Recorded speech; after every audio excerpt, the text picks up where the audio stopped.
तेरह की डायरेक्शन किस तरफ जा रही है?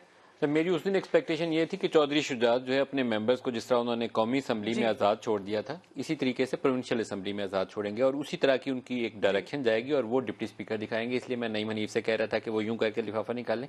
मेरी एक्सपेक्टेशन उनकी जरदारी साहब वाली मीटिंग के बाद ये इन्फॉर्मेशन थी एक्चुअली नून लीग से भी और पीपल्स पार्टी की भी जो टॉप सीनियर लीडरशिप थी उनके दरमियान ये अंडरस्टैंडिंग लगती थी। लेकिन ये कि पूरी पार्टी को वो कह दें, उसमें परवेज लाई भी शामिल हो जाते हैं। अब डिप्टी स्पीकर की रूलिंग के ऊपर इंटरेस्टिंगली पोजीशन ये है कि 63A का फैसला जो था मेरे ख्याल में वो मावराए आइन था। मैं उस फैसले से बिल्कुल मुतफिक नहीं था क्योंकि 63A की जो चीज़ें हमने पढ़ी हैं, हमारे खालिद साहब सुप्रीम कोर्ट के फैसलों के ऊपर बहुत सारे वकला से ज़्यादा अच्छा इनका अबूर है, इनसे भी डिस्कस किया था, तो वो बराह रास्त किसी शिक के नीचे आता नहीं था कि वोट काउंट नहीं होगा।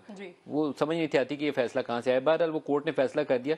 नून लीग को उसी दिन तगड़ी पोजीशन लेके इस पर रिव्यू पे जाना चाहिए था। इनको रिव्यू उस वक्त याद आया जब पंजाब का इलेक्शन हार गए, इन्हें लगा कि मैच इनके हाथ से निकल गया, तो ये शोर मचा के मैदान में आ गया। 63A के फैसले को उसी दिन इसी तरीके से लेके जैसे अब इन्होंने शोर मचाया, इनको अदालत में जाना चाहिए था कि कौन से आर्टिकल के नीचे आपने वोट ना काउंट करने का फैसला किया, रिव्यू उसी दिन फाइल करना चाहिए था। अब पोजीशन एक अजीबो गरीब है। कुछ फैसले सुप्रीम कोर्ट के ऐसे हुए हैं जिससे मसाइल पैदा हुए हैं। जैसे 9-10 अप्रैल की रात को जो प्रिजन वैन का बाद में अल्लाह अदलिया के वजूद होना था, वो एक कंट्रोवर्शियल चीज़ थी। वो हमेशा इमेज बरकरार रहेगा कि प्रिजन वैन से वो उस वक्त वो फैसला सामने आया। फिर इसी तरीके से जब चीफ मिनिस्टर पंजाब का इलेक्शन होने वाला था, तो इन्होंने कहा कि ये 20 हल्कों का इलेक्शन पहले हो जाए, फिर चीफ मिनिस्टर का इलेक्शन होगा। वो क्यों मौखर कराया वो भी मेरी समझ में नहीं आया। 63A के ऊपर वोट काउंट नहीं होगा, वो भी समझ नहीं आई बात। तो ये चीज़ें ऐसी हैं जिसकी इस्लाह सुप्रीम कोर्ट को करनी चाहिए ताकि सुप्रीम कोर्ट के ऊपर ये हर्फ नहीं आए कि सुप्रीम कोर्ट मुतनाज़ा हो रही। सुप्रीम कोर्ट के फैसले आइन की तशरीह के लिए तो हो सकते हैं, नया आइन या नया कानून बनाने के लिए नहीं हो सकते। वो 63A वाला फैसला जो उनका एक इख्तलाफी नोट था एक जज साहब का कि it amount to rewriting of the constitution, मुझे उससे काफ़ी इतफाक है क्योंकि किसी भी आर्टिकल के नीचे ये नहीं लिखा हुआ कि आप वोट काउंट नहीं करेंगे। अब आपका जो सवाल है कि बेयकीनी का कॉस्ट पाकिस्तान पे कर रहा है और जो बड़े प्लेयर्स हैं इस वक्त इस्टेब्लिशमेंट के, अब मिलिट्री इस्टेब्लिशमेंट हो, जुडिशरी हो या बड़ी जो पॉलिटिकल पार्टीज हैं, उनके ऊपर बोझ है कि पाकिस्तान को बचाएं। इस वक्त आज इन्होंने प्रेस कॉन्फ्रेंस में जो अल्फाज इस्तेमाल किए हैं खाना जंगी वाले, अगर तो सूरत हाल ऐसे ही रही जो इस वक्त एक्सचेंज मार्केट में है डॉलर और पाउंड की, तो फिर आप ज़्यादा दिन इंतजार नहीं करना पड़ेगा वो खाना जंगी वाली सूरत हाल की।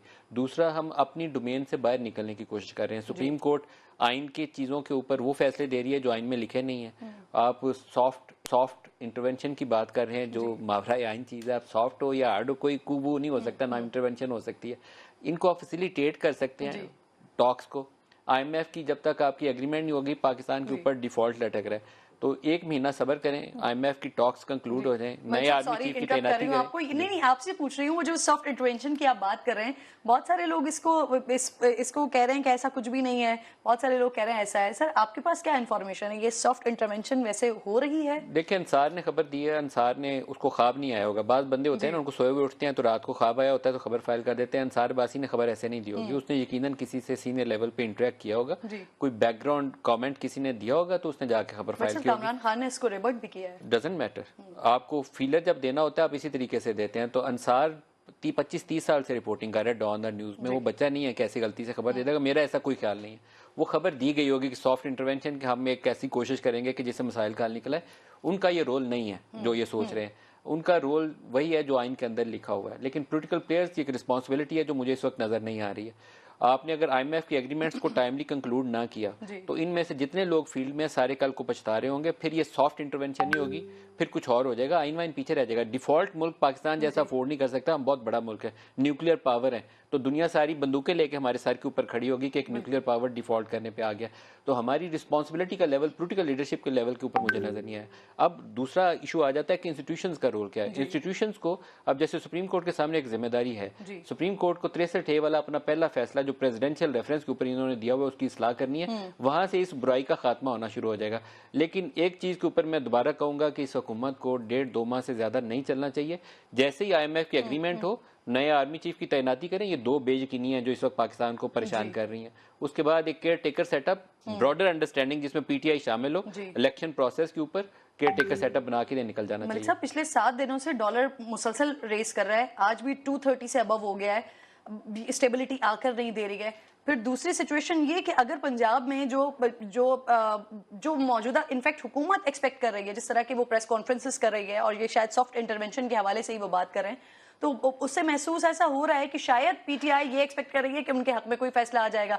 अगर ये सारी चीजें हो जाती हैं तो क्या मौजूदा हुकूमत को ये सूट करता है ऐसी सारी सिचुएशन में कि उन्होंने सारे गलत फैसले अपने सर ले लिए, सारी बुराइयां भी उनके सर पे आ गई हैं, उनका वोट बैंक बहुत ज्यादा शटर्ड कर गया और ऐसी सिचुएशन में अर्ली इलेक्शंस की तरफ चले जाना? देखिए, शहबाज शरीफ ने एस्टेब्लिशमेंट की बी टीम बनना पसंद किया। उस वक्त लड़ाई शहबाज और इमरान की तो पहले से चल रही थी, लेकिन एक सिचुएशन पैदा हुई थी डीजीआई की तैनाती के ऊपर। जो सेम पेज था वो सेम पेज फट गया था उस मौके के ऊपर, क्योंकि इमरान खान ने जब एक टफ पोजीशन ली कि मैं रबर स्टैंप नहीं हूं, मेरी मर्जी से होगा, समरी दोबारा भेजें 18 डेज सर। तो वो जो बेयकीनी थी ना पिंडी और इस्लामाबाद के दरमियान में, वो दराड़ पक्की हो गई हुई है, ये बात तय है। और उसी लड़ाई में शहबाज को मौका मिल गया जंप करने का, वो जंप करके उसने हुकूमत साजी कर ली है। इमरान ने उसके ऊपर साजिशी बयानिए का वो बयान खड़ा जिसकी शायद उसको तवक्को नहीं होगी कि इतना पॉपुलर हो जाएगा एंटी स्टैब्लिशमेंट और एंटी अमेरिका, क्योंकि वो 4 साल से हुकूमत वो कर रहे थे जिसको सेम पेज के ऊपर वो बेच रहे थे। सेम पेज, शेख रशीद भी, इमरान खान भी, सारे वुज़रा भी। शहबाज शरीफ ने वो सारा गंद अपने ऊपर डलवाया। अब वो कहे हम मुल्क बचाने हैं, बिल्कुल झूठ है। सियासत में उनको मौका मिला था, वो छलांग मार के आए थे, उनके ऊपर केसेस का दबाव भी था, उनके ऊपर भी, उनके साहबजादे के ऊपर भी। और दूसरा इनको खौफ यह था कि इमरान खान कल गया हुआ चीफ इनको 5 साल जेल में रखेगा, तो वो सजा इनको मिल रही है। लेकिन अभी भी कुछ बिगड़ा नहीं है। अगर IMF की डील हो जाती है, पाकिस्तान को ये यकीन हो जाए कि वो डिफॉल्ट वाले खतरे से निकल गया, आपकी एक्सचेंज रेट में स्टेबिलिटी आएगी, तो दैट वुड बी एन